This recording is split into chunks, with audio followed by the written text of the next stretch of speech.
New division for PPS Financial Planning, Aon's 7 emerging risks and Volkswagen's latest embarrassment. I'm Sarah Bassett. Welcome to Risk Africa TV.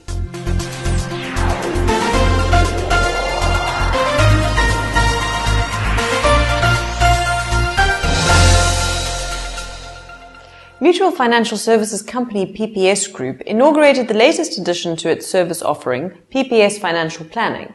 The division has established its first office in Stellenbosch. Dominic Ace has more. Nico Coetzee, executive at PPS Financial Planning, explains that opening the new division in Stellenbosch gives the company access to the exact target market it was intended for.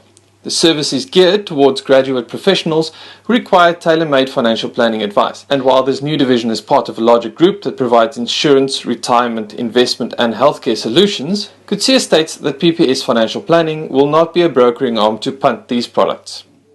We align the financial interest of our planners to the client outcome. And that means that none of the individuals that work in the firm as planners earn any commission or advice fees.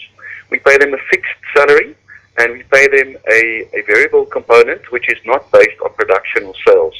So when they are sitting in front of our clients, they can really just focus on the client's outcome because they are not concerned about their own income, which I think is fundamentally different. And it just takes that natural conflict that seems to exist between the advisor and the client, it takes it away because now the advisor doesn't have to worry about a product sale to ensure that he can maintain or she can maintain their livelihood.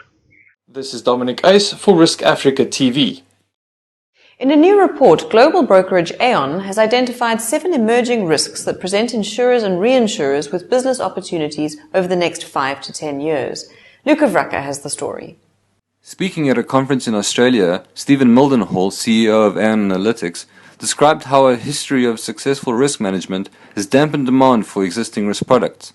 Amid declining frequencies in road fatalities, property fires, and medical professional liability payments in many countries over the past decade. The 7 emerging risk opportunities for insurance growth include 1. Mortgage credit, 2. Sharing economy, 3. Reputation and brand, 4. Microinsurance, 5. Corporate liability, 6. Terrorism, and finally, cyber risk. According to Mildenhall, risk owners are demanding new solutions for these emerging risks as they work to grow their business. This is Luca Vicar for Risk Africa TV. And speaking of reputation risk, automaker Volkswagen AG lost almost a quarter of its market value after it admitted to cheating on US air pollution tests for years, risking billions in potential fines and a backlash from consumers. Sven Hugo reports. Volkswagen's admission that it cheated to make nearly 500,000 diesel cars appear cleaner burning has left the German automaker facing billions in fines. The company's executives face criminal charges and its US expansion plans are in peril. Volkswagen admitted cheating on US air pollution tests for years, the Environmental Protection Agency said, inciting violations that could total $18 billion in fines.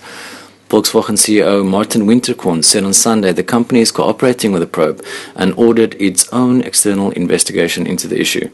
Winterkorn was quoted saying that he was deeply sorry for breaking the public's trust. Und, es klar zu sagen, manipulieren und Volkswagen, das darf nie wieder vorkommen. Meine Damen und Herren, viele Millionen Menschen auf der ganzen Welt vertrauen unseren Marken, unseren Autos und unseren Technologien. Es tut mir unendlich leid, dass wir dieses Vertrauen enttäuscht haben. Ich entschuldige mich in aller Form bei unseren Kunden, bei den Behörden und der gesamten Öffentlichkeit für das Fehlverhalten. It might be a case of too little too late for the auto manufacturer. Given the calculated nature of the crime, many say that civil fines are simply not enough. Sven Hugo for Risk Africa TV. I hand you over to Angelique with the weekly events roundup.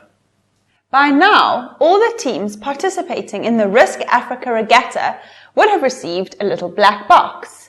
And here's what it's all about. There's lots of knots you need to know, not all for the Risk Africa Regatta though.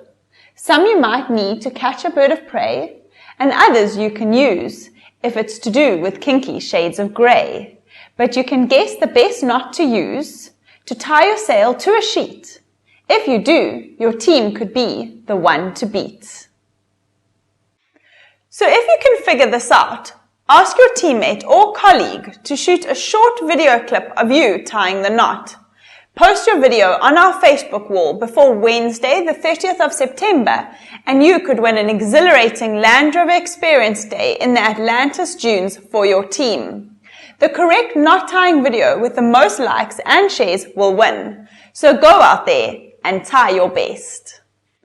The Insurance Institute of South Africa's Insurance Forum is happening on the 7th of October at the Sandton Indaba Hotel in Fourways. The seminar-themed Market Review and Economic Outlook will feature interesting speakers including financial analyst Mark Barnes, Aon South Africa's Terence Williams, and COO of SCORE Africa, Terry Ray. Book your seat now. That's it from me.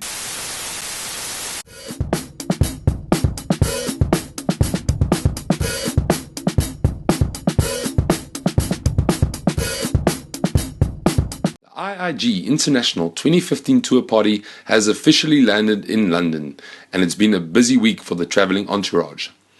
Arriving in London, delegates described the atmosphere as electric as the 2015 Rugby World Cup got underway. Apart from touristy stops at Royal Albert Hall, Big Ben, Buckingham Palace, Scotland Yard and the Borough Market, the tour party got right down to business with scheduled stops at the home of insurance, Lloyd's of London. This was followed by visits to Marsh and McLennan and Norton Rose Fulbright. Interesting tours through the history-rich offices of Lloyd's was awe-inspiring for delegates. This was no holiday either, with 3 a.m. starts and proper business meetings with the likes of Ace Insurance, Genry and several of its executives required high levels of concentration. But, according to Ricardo Rossetti, Risk Africa's man on the ground, everybody seemed to be in great spirits and excited about the trip and all the awesome sights and sounds of jolly old England. Next stop, Germany. Follow IIG International 2015 and Risk Africa on Facebook and Twitter for updates.